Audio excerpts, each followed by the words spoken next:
What's up, guys? Nathan here. A couple of months ago, I laid the groundwork for what upcoming games you can expect to see on this channel. And while I've only half stuck to said games, there was one I really didn't want to skip: Dauntless. Here's a bit of backstory about me. When I was around 12 years old, I took part in a foreign exchange program, along with the rest of my grade, to go live in France for a few weeks. My host family was fantastic for many reasons, but there was one aspect of the experience I would never forget: my host brother's PSP. I wasn't allowed to play many video games back home, so I was in awe when my host brother invited his friends over to play games together. Most importantly, the game they all played was called Monster Hunter Freedom Unite. Not only was it an immersive fantasy universe complete with mythical creatures, resources to gather, and quest givers to talk to, but the combat was weighty and satisfying, unlike anything I had played before. I'm pretty sure I never even managed to hunt a bulldrome, but just running around the seemingly massive map was enough to content my 12-year-old self. Fast forward. Since then, I've played Monster Hunter Tri, 3 Ultimate, 4U, Generations, and Generations Ultimate. I probably dumped almost 1,000 hours into Tri alone, but I easily put hundreds of hours into the other titles as well. Needless to say, I really like Monster Hunter. It's probably my favorite video game franchise of all time, not just because its gameplay and themes are right up my alley, but because it truly was the first game I fell in love with. Finally, this leads us to today's video topic: Dauntless. In case you hadn't put 2 and 2 together, Dauntless isn't just inspired by Monster Hunter, it's practically a clone. Sure, it has some unique mechanics and systems that I'll go into in just a minute, but it's most definitely a third-party stab at the Monster Hunter genre. This is exactly why I included this long-winded introduction. I want you guys to understand just how dear this gameplay formula is to me. So, when I harp on about seemingly small details or stylistic choices made by Dauntless, know that these stem from a seriously hardcore Monster Hunter fan. So without further ado, let's jump into the game.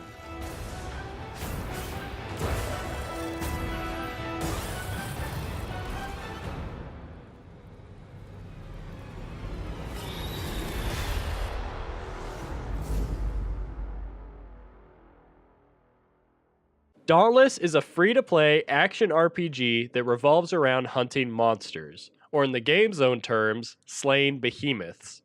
The game had a lengthy buy-in alpha that released back in August of 2017, but the game is now in an open, non-voided beta as of May of 2018. Some developments made during this alpha period were adding dozens of new behemoths, removing loot boxes, and promising limited microtransactions to temporary drop rate boosts and cosmetics. Dauntless is looking to make a full release by Q4 of this year. First off, I want to get started with the positive aspects of the game. For me, the game's biggest achievement is its fantastic monster design. Each behemoth feels unique and flavorful, even the simple reskinned variants. Take the Scarn, for example. At first glance, it seems like your basic slow and tanky creature archetype. But then, you realize his armor plating is actually floating around him, and he's able to use it to drag and throw himself at you. Another awesome example is the Embermane, who proved to be a real challenge the first time I fought him. He alternates between aggressive melee attacks and extremely high damage fireballs. The fight seemed frustrating and nearly impossible until we figured out you could easily stagger him every time he charged into melee range. None of the behemoths I've hunted have been overly difficult, but they all have one thing in common: they all play out like puzzles. Similarly to boss encounters in the Soulsborne series, every fight requires you to figure out the behemoth's tricks before you can consistently slay them. Dauntless does an excellent job of creating awesome aesthetics and fight designs for all the behemoths I've seen thus far. Another great thing about Dauntless are the weapons. In Monster Hunter, I've mained pretty much every weapon at one point in time or another, so I admittedly expected to see rehashed versions of what I've already played. Instead, what I got were a number of cool new toys that felt familiar, yet unique at the same time. This can be seen easily with the axe. On the surface, it feels nearly identical to the beloved greatsword from Monster Hunter. However, once you fill your ether meter, you can unleash a devastating special that increases all the damage you deal. This can stack 3 times, which makes the weapon's overall gameplay loop actually feel more like Monster Hunter's longsword, albeit with a far more ham-fisted approach. The Aether meter isn't unique to the axe either. Every weapon has their own special that significantly impacts the rhythm of your hunt. Additionally, Slayers have access to an arsenal of utility-focused lanterns, which can impart useful effects like granting a temporary shield or telling you the location of the nearest behemoth. The cool thing about these bonus abilities is that they feel completely natural and intuitive. Monster Hunter Generations took a stab at giving us similar tools in the form of hunter arts, but I never felt nearly as comfortable using them as the lanterns and specials introduced by Dauntless. The last huge positive for me would have to be the upgrade system. While I'm not sure if Monster Hunter World continued this trend, Monster Hunter Generations adopted a system where gear crafting and upgrading only required a few key monster parts along with a larger number of generic drops. Dauntless takes this a step further with a pseudo-currency called Arcanite. Basically, any piece of gear you want to craft will require just a couple of drops from the relevant monster and Arcanite. For higher-end gear, you'll need charged Arcanite. The beauty of this system is that it's essentially an even more flexible version of the Monster Hunter Generations blacksmith. Once you have the parts you need, you can just kill whatever behemoths you want until you amass enough Arcanite, which doesn't take long at all. I suspect the endgame grind is real once you really get into it, but that's a question to answer in the inevitable official release review. Before I get started on the negative aspects of this game, I want to remind you guys, I'm only being so hard on Dauntless because I know just how amazing it could have been and still can be. The excellent gameplay and gear progression systems are more than enough to warrant giving the game a shot, so don't let my complaints deter you if you're interested in trying it out. Just know Dauntless is not perfect. No, it's far from it. My first complaint is actually something I fully expect Phoenix Labs to eventually fix. The level of polish is abysmal.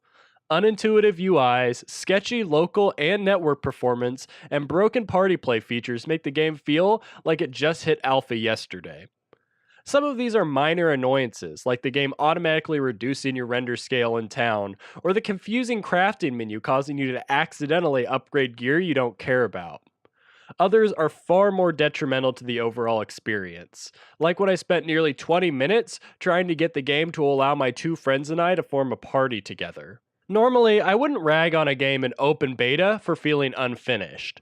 However, the game is currently heavily monetized with gameplay-altering microtransactions and expensive supporter packs, so I feel the least they could do is let you navigate their calf shop with a controller. This leads me to my next complaint: microtransactions. I know perfectly monetized free-to-play games are 1 in a million these days, but I still can't help but be disappointed by developers that feel the need to sell in-game power for real money. Dauntless is unfortunately no exception. You can buy extremely powerful potions and useful drop rate enhancers in the cash shop. The potions can be crafted in the game fairly easily, but it still irritates me to no end knowing that lazy and potentially noob players will waste money on them. The extra sad bit is I feel Phoenix Labs has really missed the mark with microtransactions in general. As basically an MMORPG, especially one so focused on a hub town and party play, cosmetic purchases should be a massive moneymaker for Dauntless. However, the transmog section is lackluster at best. I suppose this could be seen as a good thing that the game's best looking gear isn't available in the cash shop, but I'd prefer that over the multitude of gameplay enhancers that are available. The next negative is another one I hope will be fixed by the game's full release. Outside of actual combat, the hunting areas feel pretty dead. Like I said earlier in the video, part of the reason why I fell in love with Monster Hunter was its beautiful overworlds you could explore. You could fish, mine ore, collect bugs, gather herbs, and so on. Smaller creatures would run away from you, and bigger ones might even put up a fight. Sure, the loading screens between each map section were clunky, but all in all, the world felt like a living, breathing thing. This is not the case with Dauntless. The gathering is extremely bare bones. Non-behemoth animals ignore you, and you can't even damage them. Random geysers shoot you all over the place, and while they're a ton of fun, they make the maps feel even smaller. At the end of the day, the Aether Islands don't feel like a real habitat for the behemoths I'm hunting. They feel like bland landscapes for the fights just to take place on. The last gripe I have about Dauntless is probably the most subjective, but I hope some of you will agree with me. Just about everything in the game, from the art style to the weapon movesets, is just a little too simple for me. If a game like Dota 2 is an 11 out of 10 in terms of complexity, and Monster Hunter is an 8 out of 10, then Dauntless would probably be a 6 out of 10. This is super frustrating for me because it's clear that all the right elements are there, but they're barely lacking at every turn. Monsters feel like they should have one more move, weapons feel like they should have one more combo, and environments feel like they should have just a few more things to do. This honestly could be me being slightly more hardcore than Phoenix Labs' target audience, but that's just how I feel. I've said this before and I'll say it again. Complexity in video games adds value and longevity to the overall experience. Maybe the ultra casual doesn't get past Strike, player will appreciate the game's refreshing simplicity, but I think most gamers would prefer just the opposite. So there you have it. Those are my impressions of the current state of Dauntless. In summary, if you are a Monster Hunter fan, I highly recommend you check this game out. It may not be perfect, but it's in active development and is likely to only get better. If you're not familiar with the hunting genre and are not sure if you'd like the formula, maybe you should wait until the game's full release. Speaking of which, I'll be keeping a close eye on Dauntless, and I'm already excited to revisit this game once more polish and features are added. Anyway, this has been Nathan, thanks for watching, and I hope you have a lovely rest of your day. Thank you!